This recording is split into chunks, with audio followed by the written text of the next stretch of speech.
Does it make a difference when a parent doesn't understand criminal responsibility in crimes involving children? August 13th, 2017, Danielle Holyfield's mother contacted police in White County, Arkansas to tell police that Danielle had contacted her to say that Danielle walked in on her husband raping her 4-year-old daughter. Danielle told her mother that her husband, William, tried to make it seem like it was not a big deal, but that William did threaten to kill the child if Danielle told anyone about what he did. So Danielle took her child and left. I think at this point, Danielle went to a women's shelter. At the time of the incident, Danielle and her husband, William, had been married for about 5 years, and they were living in Griffithville, Arkansas. Danielle and William had a 4-year-old daughter and a 2-year-old son. According to Danielle, William had physically abused her and threatened her life in the past. There was an investigation by police, and after looking in William's cell phone, they were able to find several pornographic images of children. During the course of the investigation, not only were police able to confirm that the 4-year-old girl was a victim of Williams, but the 2-year-old boy was also a victim. Not only that, but police also got some information about Danielle. 4 days after the initial call, William and Danielle were both questioned at the White County Sheriff's Office, and Danielle did admit that she had also SA'd her children at the request of William. William Holyfield was arrested and charged with rape, sexual assault, contributing to the abuse of a minor involving sexual activity, and 30 counts of being in possession of CSAM. Danielle Holyfield was arrested and charged with 2 counts of rape, 1 count of second-degree SA, contributing to the abuse of a minor involving sexual activity. During the criminal process, Danielle Holyfield did have a criminal responsibility assessment. I do want to say that William was 31 years old at the time of his arrest. Danielle was 20 years old at the time of her arrest, meaning that she would have had her child, her oldest child, when she was 16 years old. But William was much older, which makes it seem like William already preyed on Danielle before preying on their children. Of course, that doesn't lessen Danielle's responsibility to protect her children. But as Danielle's criminal responsibility exam was underway, it did become clear that Danielle lacked a lot of skills that other people possess. Danielle could not spell the word world, WORLD, forward or backward. The examiner determined that Danielle was functioning at a low intellectual level. She did not know what season it was at the time of her test and could not name the 4 seasons. Regarding her crime, Danielle could not remember even what time of year that the incident happened or the season the incident happened in. She did report to the examiner that she felt guilt, sadness, and worthlessness over what was done to her children, but she said that that's the way her husband made her feel all the time. On the test to determine Danielle's ability to assist in her defense, she scored a 50 out of 100. She didn't understand where certain people would sit in the courtroom or even be able to identify a courtroom in a photo. She did not understand the purpose of a jury or that a judge would be sentencing her. She didn't fully understand the nature of her charges, but could identify what grape meant and that it was grape if an adult had sexual contact with a child.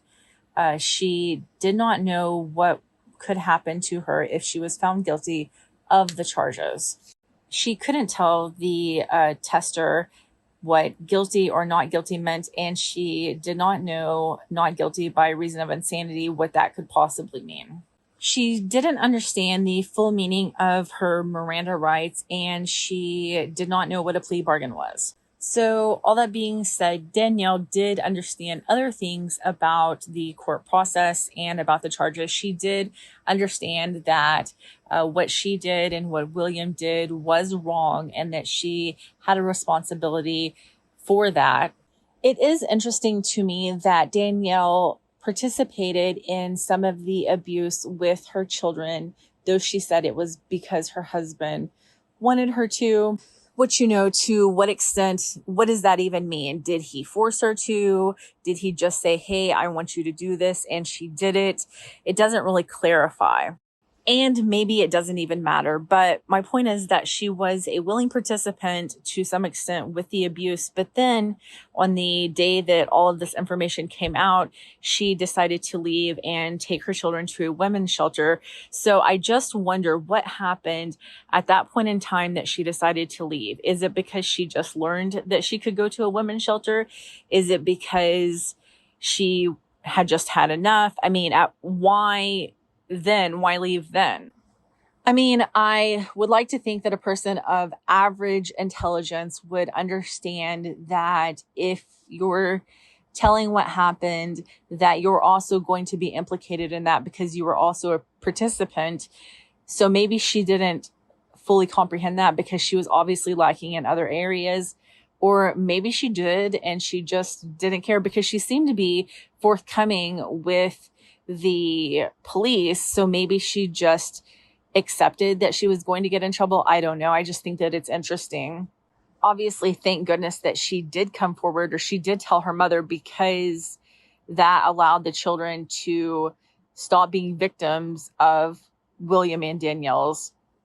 William also had a criminal responsibility exam done, and William's exam did denote that he also had a lower level of intelligence.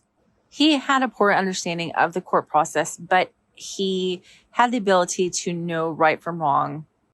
A year after his arrest in August 2018, William Holyfield pled guilty to all of the charges against him. He was sentenced to a total of 40 years in the Arkansas Department of Corrections.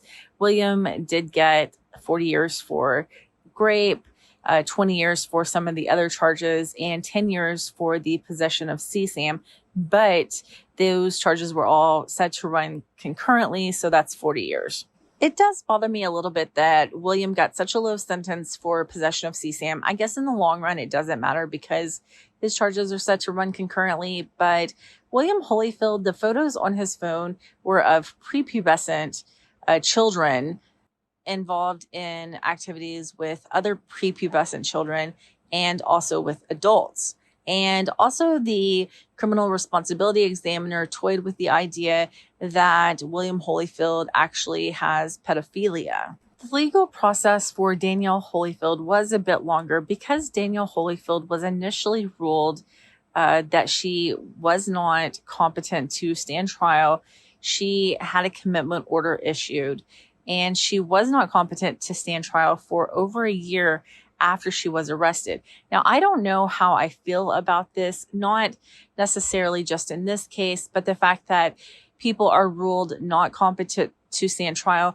And she wasn't even ruled not competent to stand trial because of a mental disorder. It was because of essentially learning disabilities and low intelligence. So I don't know exactly what they do, but she was actually issued a total of 3 criminal responsibility exams until she was found competent to stand trial. And then she went through the court process. But Danielle Holyfield in April of 2019 pled guilty to all of the charges against her.